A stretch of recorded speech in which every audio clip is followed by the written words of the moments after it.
Hello, everyone. Welcome. On behalf of Team Arie, we are very glad you could join us tonight. My name is Susan Smith, and I'm Arie's assistant. But before we get started, we have a very special guest. I would like to introduce to you Arie's friend and colleague at Soka University, Professor Oleg Galigman. Well, thank you, Susan. Can everyone hear me? Yes. Yes? Yes. Yes, Thank ready you, to go? Oleg. All right. Yes. Thank you. Hello and welcome to Saddleback Mountain, a suite of paintings, a masterclass, and a presentation of the recent work of Arie Alexander Gallus. A little bit about ourselves. We are coming to you live from the rain-swept vistas of Aliso Canyon in South Orange County. Soka University of America is a liberal arts university dedicated to the cause of global citizenship, nonviolence, and peacemaking. Placed as we are on the edge of the Pacific, a boundary and a space for the encounter of and for between Asia, the wider Pacific world, and the terminus of the western frontier of the United States. Inhabited by 450 students and 50 plus odd professors.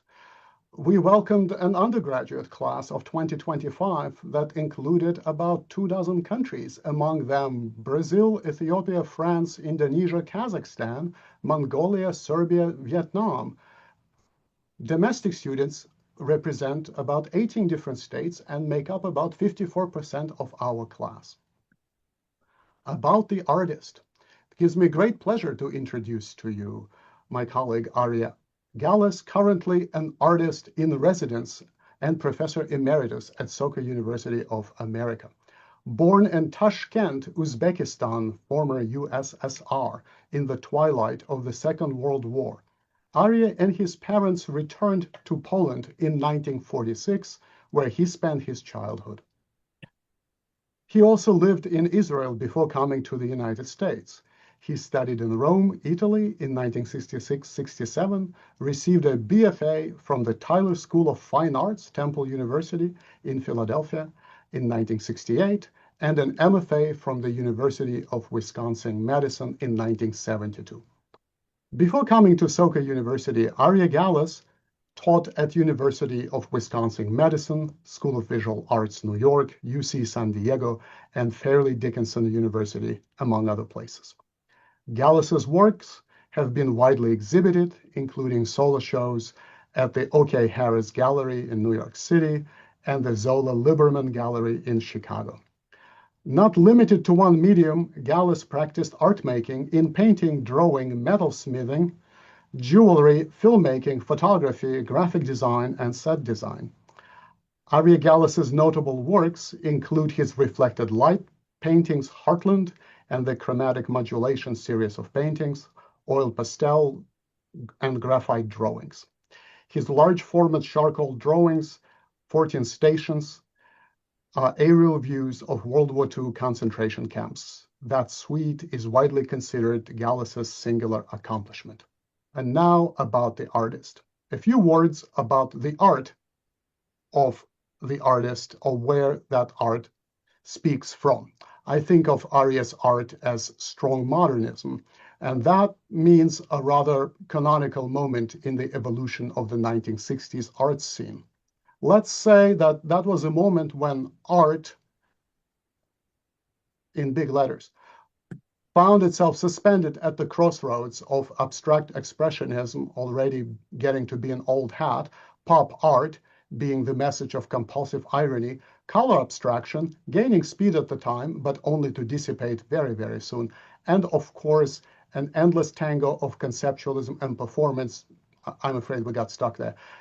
While other moments in the history of modern art are now gone, this one is still there if you care to stroll through MoMA, Tate, Whitney, etc.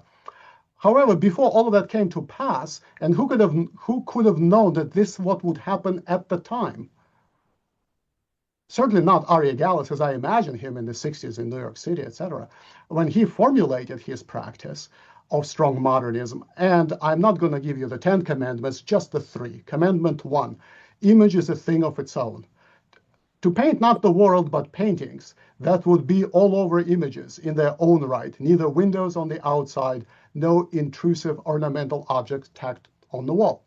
Commandment number 2, figuration is limitless, meaning affirm the possibilities of figuration on canvas, meaning that magic space delimited by the frame, as limitless, while imitation of the world is always constricted by the way the world looks to the likes of us.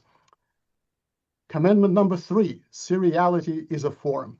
Dedicate your life to the creation of something more than a set of paintings, but a recognizable yet general technical idiom, one that, while being singular to one's own name, Arie's trademark, let's say, also stands up to the entirety of one's tradition.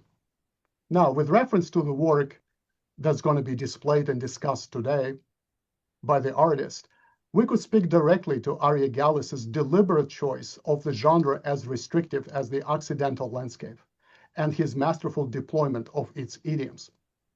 I would like to propose, anticipating the feast to come, that we do not mistake the serene, equilibrated feel of these 12 paintings for lack of ambition or accomplishment. The modernist faith, the through line of Arie's approach to art making that I noted a minute ago, manifests itself here too in inflecting a traditional, somewhat sleepy genre such as a landscape by pulling it into two previously distinct directions. On the one hand, the hyperrealism of the 1980s as an overreaction to color abstraction, and on the other, to the legacy of Fauvism and its pointillist precedent. In other words, making an oil paintings like the ones that you're going to see look like pointillist pastels is both an arch joke of a hyperrealist and a modernist reclaiming of a high ground over a tradition of landscape painting that is permanently endangered by a vapid because generic sentiment. Such a calibration is a high wire act indeed, and so it is time to welcome the ringmaster himself, Arie Gallis, an artist, a professor, and a storyteller of note. Please enjoy. Thank you, Oleg, for describing something in terms that I can understand, that I can feel in a certain level on myself, that I understand on a microcosm level.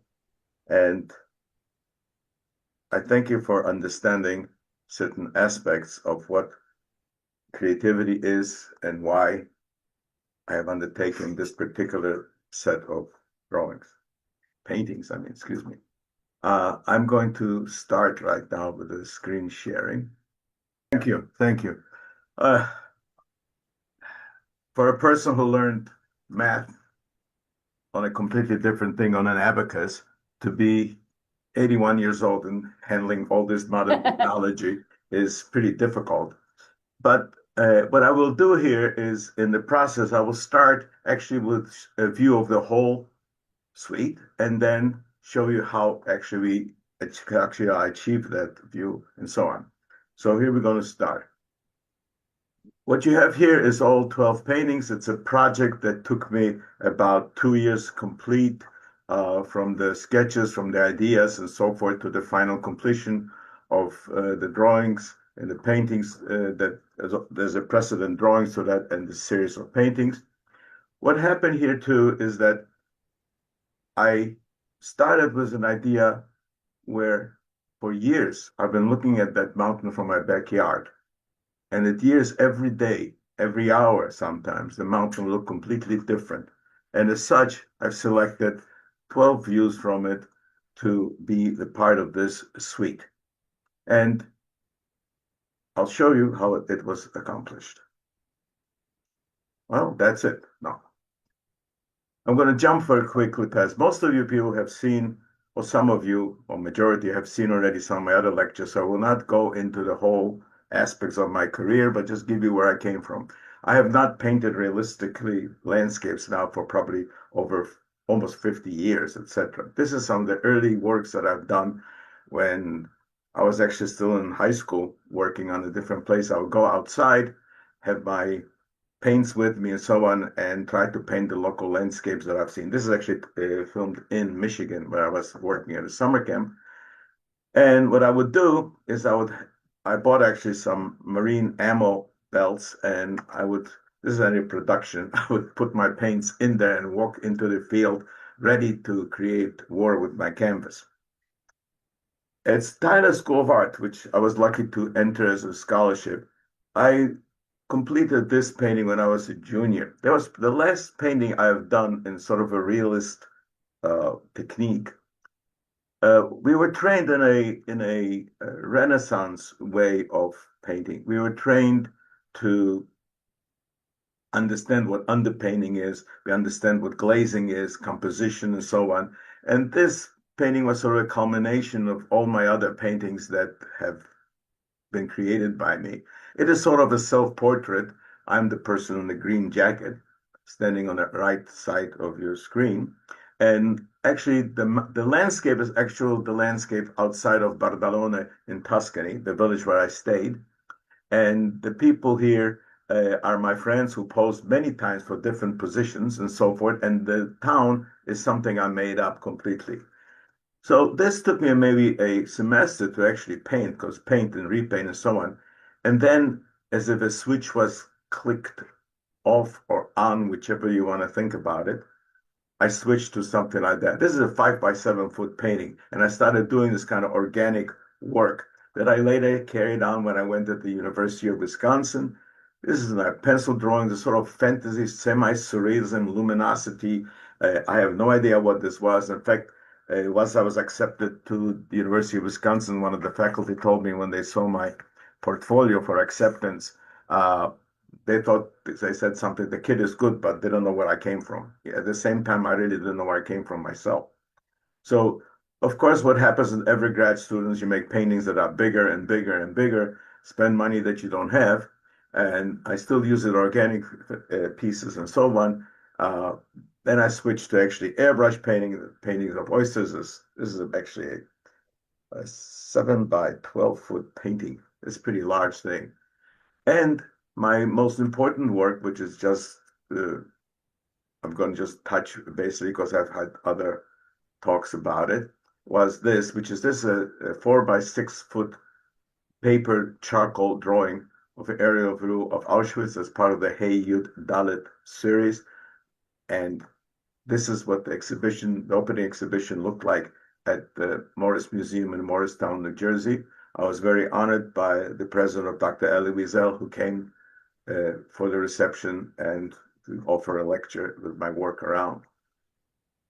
Now, I was working on reflected light paintings, which is what you see here. It's aluminum extrusions with the color actually being created by reflected light of the trapezoidal uh, aluminum strips. And this is how some of the pictures look like. Uh, I loved aerial perspectives, and I spent probably 30 or more years just doing different versions and so on. So this is from my reflected light painting. Then I would take a break into something else. I did a series of drawings. This is just pencil of a pepper tree. And this is different. The technique is sort of what you call it, Renaissance based. And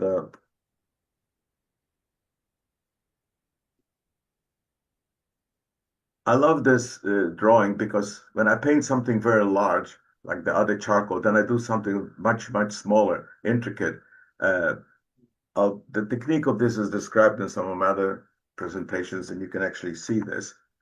And the latest series of works, which use kind of luminous paints and so on, was aerial landscapes that were sort of formalistic and at the same time using a lot of strong chroma painting. And this is what the paintings look like. They're rather large, actually. They're acrylics and so forth. Now, what was happening while I was doing all of that, at the same time, I was doing sort of imaginary works with the Saddleback Mountain in mind. And this is sort of my view of Lubavka in the little village, a little town in Poland where I spent my earliest years.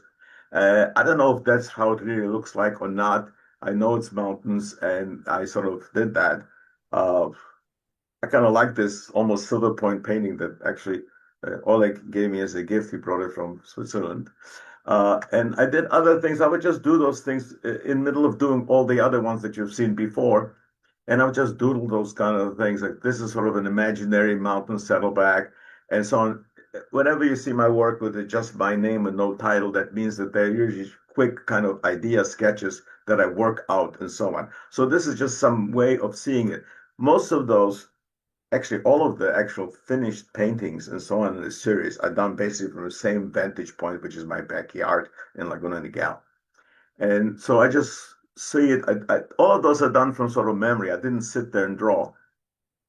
And then I started my drawing. So I was too scared to start painting, but I was not scared to start drawing. So those are charcoal. Well, it's basically powdered graphite, charcoal, and Contact crayon.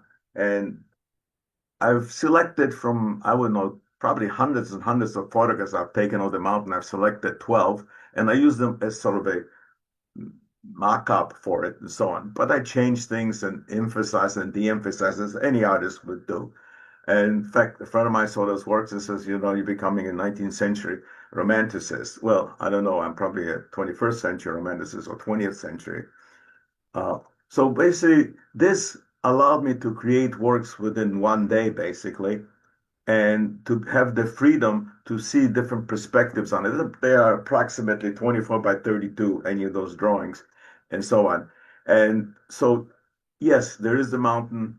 I put in clouds that are not existing. The foreground is something that does exist, but it gave me the freedom to see that something like that is possible because I was scared to say after so many years of not painting anything realistic except formalistic and semi-abstract works, how would my painting look like?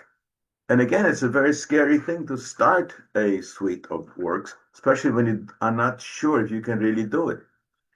So I've done those drawings, and now those are the paintings. Now I'm gonna go through them really quickly, but I'm gonna go get back to them a little bit later in my lecture. This is number one. It's sort of a morning shot that I've worked on and so forth. I will deal with it a little bit later, but how it was achieved and what it meant. But I'm going to go through them really first so you can see each one individual work, how it looks in its final state. And then I'm going to discuss how I got there and why I got there. So this is number two, which is actually a painting based upon the same figuration as the drawing that you saw before. But again, I'm playing with color here and different lights and darks and so forth. And as I said, I will discuss it a little bit later.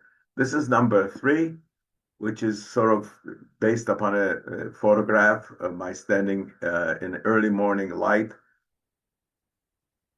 The next one, this is actually taken in the afternoon.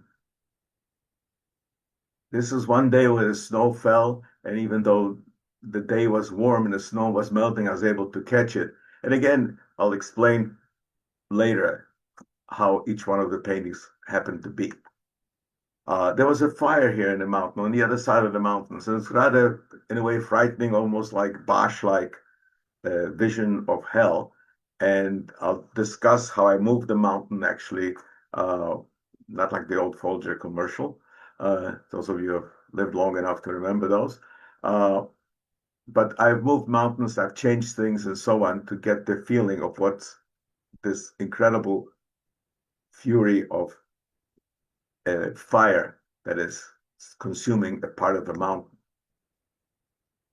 And I keep going, different days, different lights, shadows falling on the mountains. The city is there. This was early in the morning. Again, total different tonalities that started to work it this way. A friend of mine actually thought, and as Oleg mentioned before, that all my works were pastels, but they're not. They're actually in acrylic. And again, a passing moment where the sun and the clouds, the rain and everything changed. This was a rather difficult piece, uh, a play between daylight and dusk, cloud formations, skies, etc. Again, another one. This was morning where the sky was just beginning to change from the dark clouds getting illuminated by the rising sun and the change of the whole, looking northward, actually, what you're seeing it right now. And this is my final work, which of the suite. And you're talking about months of work, etc. But this one sort of is pretty classical in its way of working, since it was basically painted in black and white and used glazes. I'll go through this right now, through the process, which you will see how certain images grew. I start my drawings with generally placing, basically on the canvas, of placing the shapes where they're supposed to be, sort of. Not really, because everything changes. The painting has a life of its own. And I put in the first layer of color on it. Just not necessarily the right color, not necessarily in the right place or the right sophistication, although it could be a work of art in itself because of the immediacy, because it usually takes me maybe an hour to do all of those works. But at the same time, when you're looking at it, it's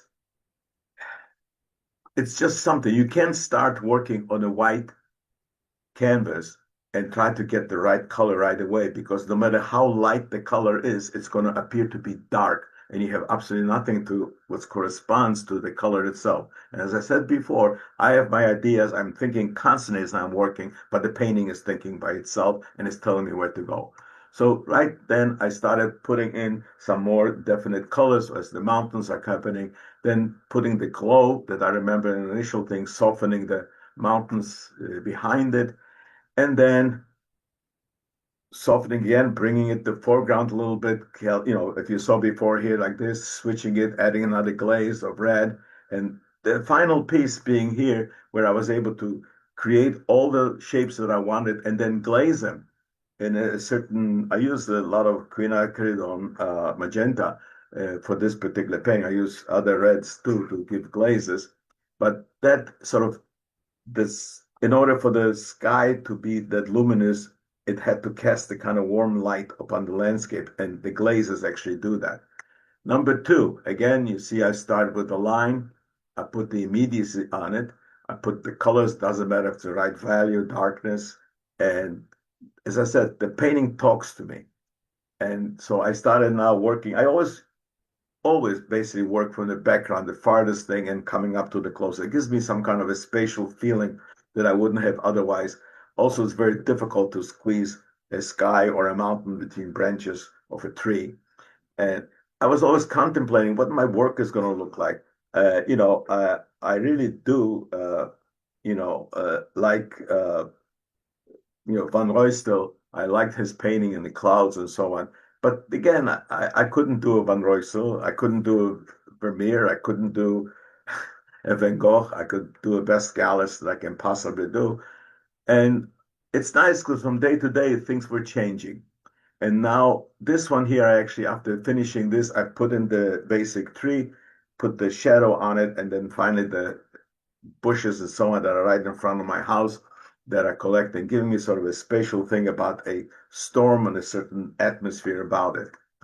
On number three, it's a little bit different. Again, starting the same way, laying the basic colors in. So it gives me, again, I feel kind of good about all of those stages, by the way, because each one of them is sort of a work of art in itself. It has this immediacy right now, which you later lose when you refine things and so on. Now, I guess when you put in some strong bones, as I call it, into my painting, the refinements do not destroy the bones, but just reinforce them and make them much more. It's almost like an archaeologist slowly brushing off a bone and trying to see what it really is. And that's what I'm doing. So the next stage, I worked on the sky and tried to get that kind of a hazy feeling, the semi fog coming in from the ocean that's changing things. And it's almost a Corot-like thing where I'm having the shadow being in front at this point, but it gives me the value. And slowly I started populating the picture. So slowly it grows, and the front line comes in there. I put another layer of intermediary colors in, and slowly the luminosity is starting to happen. Right now something fell down. Right now, at this stage, it's not finished yet. It doesn't have the full sharpness of this kind of a bright morning sunlight that I was really attuned to. And this, whenever you see a signature on the bottom left, you know that's the finished version. And here, what I did is I added an extra layer of luminosity while at least not repainting the shadowy area, just glazing them down with blue to allow it to have some depth and then allowing some warmer glazes to appear on some of the foreground looking grass and so on. So it allows me to feel the full space. And on number 4, that was a unusual piece too. Uh, it started here. The immediacy of that, as you see, it's almost like a watercolor. And again, I could have just sat there in front of my house and made a lot of watercolors which look just like that. I don't know why I continued it because at the end of it, instead of being when I felt pretty tired at this, uh, I wanted the title of it was right, but we'll go through with this a little bit later. So as you see now, I worked on the sky. I changed the sky. I started putting in the volume of the mountains. I decided to put the highlights on the mountains, still keeping the foreground as it is cool. That's as the opposite. The previous painting was morning. This is sort of late afternoon, where the sun is to the west right now, to the left of the picture. And I start creating I can't paint. There's no reason for me to paint every house or every tree that I see and so forth. But I was able to take the painting down, tone it down with a neutral gray, bring in some of the trees in the foreground. And then what I did in the end here is that since there was such a warm mountain, I on purpose not only put the plants and so on in front in sort of a high definition, but I made it much more acidy than it really would be on purpose to just counteract the warmth of the mountain and so on. So I made the trees and the bushes in front, glazed it with yellow and blue to give this sort of a sharp green, sort of bright viridian. Now you see here, this one here, you can actually see some of the changes. I put in, you see it says clouds, I put in the mountain and it just didn't feel right, the shape and so on. I didn't want to paint the trees in a way. So I actually erased it and redrew it on this way. And just so I don't forget, which I don't know how anybody can forget, I put clouds in there. Ridiculous reminder, but sometimes you do forget. And I laid in the initial pictures. There was a clouds that didn't exist. It was a very, very, very sunny day right after the snowfall. The snow was melting, probably didn't last for another day or two. But I decided to go retro, how it would have been when it was snowing or just after it felt like snowing. And I changed the depth of the picture that way. So as I said before, I worked on the sky first, then I started working on the mountains. I tried to refocus the mountain, the haze on the bottom, put in the basic trees that are coming in there, and so on to give me sort of a spatial feeling to it. And the trees sort of copy a lot of the things from the vantage point I was painting. They sort of copy the hills of the mountain, not necessarily in the same way. And here in the end, what I do is I actually decided to really throw a lot after I painted a lot of the tree leaves and so on. I actually decided to throw a couple yellow and a couple red glazes on the forward area and the foreground of the picture to sort of contract it sort of classically where warm advances and cool recedes. And that's how this painting was created. On 6, that was the fire one. I had the photograph I had to work with and so on. But if you can look at the drawing, and if you look at where the hump of the mountain is, you'll see on the left side the part of the camel where you would have a seat. You'll see there's like a little erased line because that mountain that you see on the right part of the mountain was actually there. And I just had to move it probably about 10 miles to the east because I wanted to see it all and I could not see it all within that way to change the space. So people ask me that, well, how can you move the mountain? Maybe it's not really what the scene looks like. Well, I used Michelangelo's work. So that time, that in 500 years, nobody know the difference, but you will know now because you heard it literally from the artist's mouth. So I put it first a very thin wash because I'm very careful because it's a night scene. I didn't know how I'm going to explain. So this was like putting my toe into a very cold basin of water and trying to figure out if I could actually swim in it. And then I just went ballistic. I just decided, okay, I'm going to just put the colors in there. I love Bosch. I love his his scenes and so on. And that was actually literally not only artistically, but physically frightening to see the fire so close to our house. And, it's the fury of nature is an amazing thing. And then I started working on the actual flames and so on. Now, if you notice here, there's reds and oranges and greens coexisting. They would never coexist if I were to paint it sort of a la prima. I had to sort of select, wait till paint out and glaze certain things. So therefore, it's actually in a certain level, it worked in like almost the tans and so on, and then accentuated by actually putting glazes of different things. At Tyler, excuse me, when I was a student at Tyler, they actually taught us how to make our own paints and taught us all those techniques. On a certain level, I feel like I'm a book of sorts that I still use it. But it was something to see that I was able to get the coloration on there. And then I started bringing down, crawling down the mountain, starting to put in the actual hot spots of the flame, still leaving the valley alone and accentuating it and so on, putting more glazes. And this here, I finally put in suggestion of a city at night, right below that. And then the whole painting in front was glazed with an alizarin crimson to give the bushes, which I actually painted originally in sort of a very uh, dull green. When it's glazed with the red, it sort of allows it to appear like the flames from so far away are still tinting the basic atmosphere. This one, uh, again, you see the beginning, first lay-in, coming in, starting working on the sky, working on the mountains, creating some of the figures on the mountain, trying to get the depth of the mountain coming in there, moving in some of the trees in the front, not having any of their background, putting in the town that I would see sort of. Some of the buildings actually exist, some of them are just suggestions.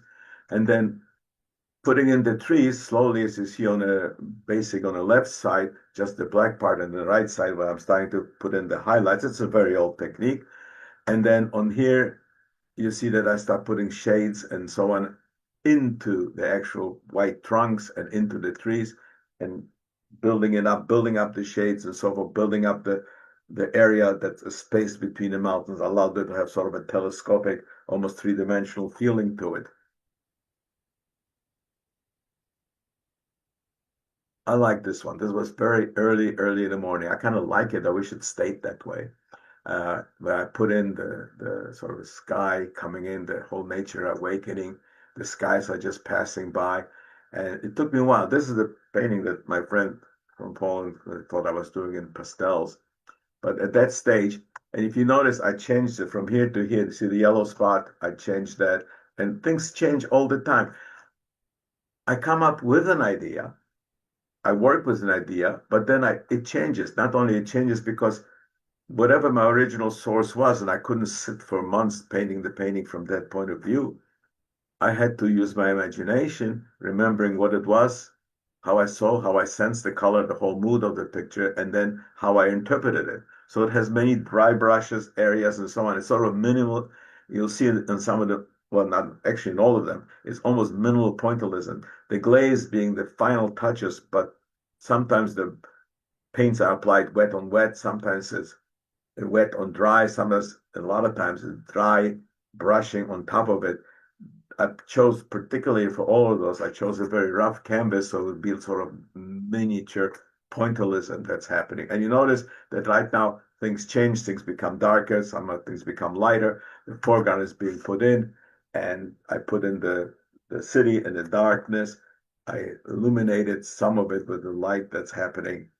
And the final state, again, some of the skies bouncing back in onto the bushes and so on, and it creates sort of I would assume, a cohesive sensation. And that's the final version where I warmed it up even some more by glazes. If you look at the clouds and if you look at some of the other things, you'll closely, if you were to stare at, you'll see just points. On the 9th, it's a passing rain that's happening here. I, again, laid them in very quickly, went through some different changes, lightened the mountains because they're very far, created the atmosphere behind, created the town behind, built up the darkness of the trees, start putting in some of the details, start putting in the other ones, killing or destroying some of the whites and so on. Every light has its own little system. You can't paint a painting by trying to paint every grass or every leaf. You have to allow a sort of a suspension of disbelief in a way for the viewer, including the artist himself, which is me, uh, to just believe that you're seeing something. It's actually flat paint on a flat canvas and so forth. But the illusion is something that I find very interesting. This was one of the more difficult ones because it was, as I said before, it was a difference between full daylight of sorts on top and dusk on the bottom. So I put in the initial layer of it, which is again a painting in itself. Then I started manipulating it. I discovered that I made the thunderhead or whatever a little bit too pointy. I changed it again, started bringing in secondary colors, and still at this point basically working in black and white on the painting and creating the feeling that there's clouds going to be here. But I had to paint the mountains because I knew the clouds are going to be over the mountain in certain parts. So therefore the mountain had to be done. So what I started doing, putting some definition into the mountains, softening it because of the distance and so on, putting in the clouds, and then in the end coming in and actually creating two different kind of glazes, a slight purple glaze on top and blue, while a couple different glazes on the bottom, still keeping sort of a gray tonality, but allowing it to look what it really was, the sort of a glow of purple permeating the image. This one, that was a mistake. I don't mean the painting was a mistake. I thought I could actually handle it. And once I drew it in, I said, how the heck am I going to paint it? Well, I started anyway. You're going to make yellow things, flat things, and so on. Put a lot of black little wiggles in there and put a purple wiggle. So, okay, whatever. You notice that the speed that the paint was applied, you notice that the blues are anywhere from, uh, phthalo to royal blue, etc., to cobalt and so on. I used the whole combination of blues to get that. And then it started changing. I started working a little bit on mountains, and I didn't know where I was going with it. It was happening. I had it, and slowly I said, "Wait a minute." It just looked like little spots. There was no definition. So what I did actually at this point is I actually put a sort of a dirty purple on it to get some kind of volume to the clouds. Whatever my source and idea that happened changed by the actual process. So when I started as this as being the finished thing, I added a certain uh, gold lining, if you want to call it, to the clouds and so on, and brought some luminosity and plus glazing, which is you hear my voice a lot talking about that. It really does change certain things because in the Renaissance, they realized that you can't blend every color that you want. You come close to it, but you can get a certain luminosity unless you glaze it, unless you come in. So even a robe of a Madonna, someone will paint it and say basically grays and whites, and then glaze with, ultramarine blue over and over and over, lapis lazuli. So when you see it, my last painting, there was I changed so many things in here. Yes, the mountain is there. The sky was not there. The sky was inspired by a sky in another day, and so on. And then that's only basically the center part of it. And the rest of it was actually left to my imagination, how it grew. So this one I decided to sort of paint it more classically, if you want to call it that, in a Renaissance way. And which is basically, black and white with just hint of blue. And slowly the shapes started coming in where I kept working and building up clouds, creating the feeling of it. I wanted the motion, the swoosh of those particular wind-driven clouds, where I actually observed to push through the sky as fast as possible. And then in almost the final stage, I put my signature on it, which I usually don't. And I looked at it, and the camera did not pick up the luminosity and the color variance in the sky. So what I did is I actually re-glazed it. So it's still the same basic structure. I didn't add anything, but I was able to do selectively glaze red on blue to get purples, orange on red to get, or vice versa, to get certain things to create. I didn't pay much attention to the mountain there as much. I just left it to be a sort of an inert mass in a way. But I really liked the fact that those wind-driven clouds were just flying through the whole painting. As I said, sort of reminiscent to me of Roystel, but it is definitely Gallus. Now, this picture is actually what took to make those 12 pictures.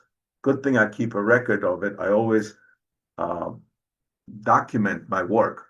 So literally, you don't have to go through X-ray to discover how my painting was built and what the artist did and so on. You can see each one of them, what the process went and so on, because I recorded an actual time of working with it. And so a review, you can now look at it by itself. I'm not going to comment. I'm just going to let it stay a little bit longer on this. You can just look at the painting and you can always see it later. It's going to be on YouTube.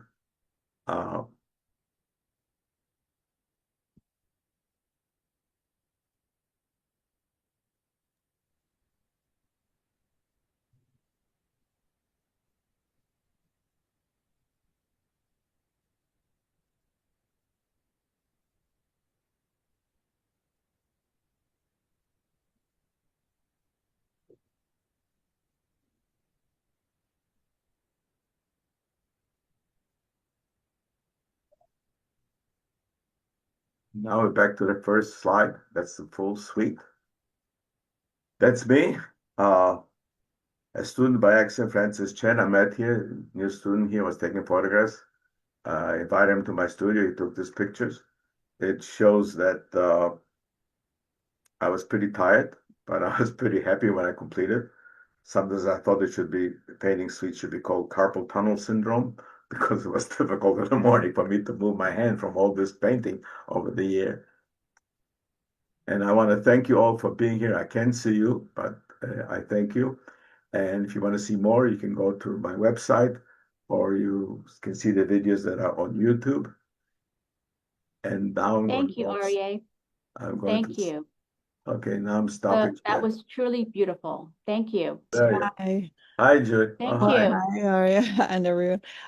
Lovely to see this whole process. Thank you for sharing this. And, I was just wondering, do you have any favorites of the group? I think probably you could show this to many different people and they might pick different ones. Are there any that stand out to you from the whole group do you have a few that really?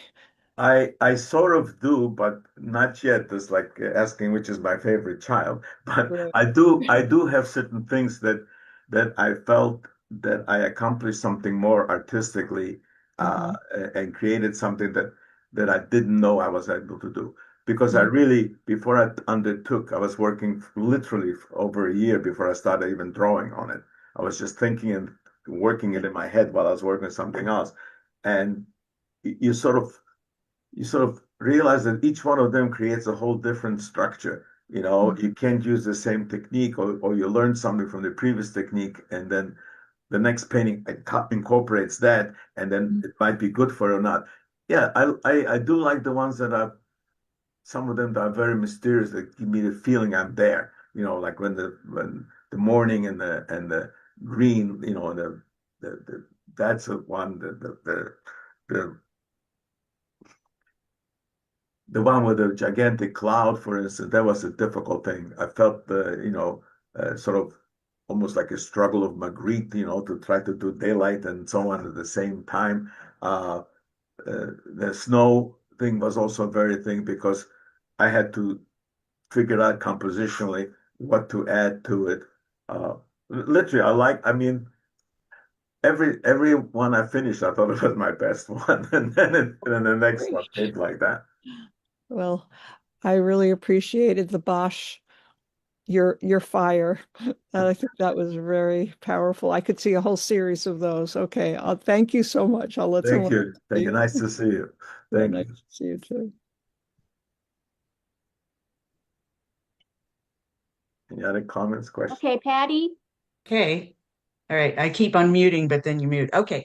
Hi, Ari. I'm muted again. So correct? Can you hear me? No, you're not. You're not muted. No, we can Oh, hear okay. you. It's just showing up on the screen. Ari, I'm so impressed. That was just amazing. And thank you for sharing your work with all of us. I miss those backyard views. I really do. Even though I'm lucky now to still live by the mountains inland. So you mentioned it took you about a year to kind of process it all and put it all together that you were going to do all these different scenes. So you may have said in the very beginning, but how long did it exactly take you to do all 12 of those? It's just a little about just a little bit about a year. You know, So another I year. started, Okay. yeah. Oh yeah, no. I started in 24, finished in 25, and not this time. So, you're talking about the photographs were some of them that were my original sources were taken a couple of years earlier and so on because I was thinking about it always in the back of my head. But no, it's about a year's work, if not more, just to actual physical. That's why it's kind of Wow. strange that I can still do that, which is you might not think people will not think you're just sitting there, you're standing there in front of your easel, for hours, you're listening to your music, you're dancing, and you're painting but you're constantly working your hands, and it's like you don't even think about it until you get up in the morning and you can't make a fist, but that's good. I guess for an old codger, I'm doing still okay. I So, think you're doing amazing. Thank you so much. Always good to see you. thank you, my next door neighbor. Nice to see you again.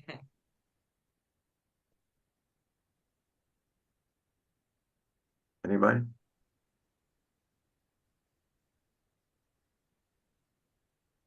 No questions? Okay, Ari, I think we're actually we have one more. Okay.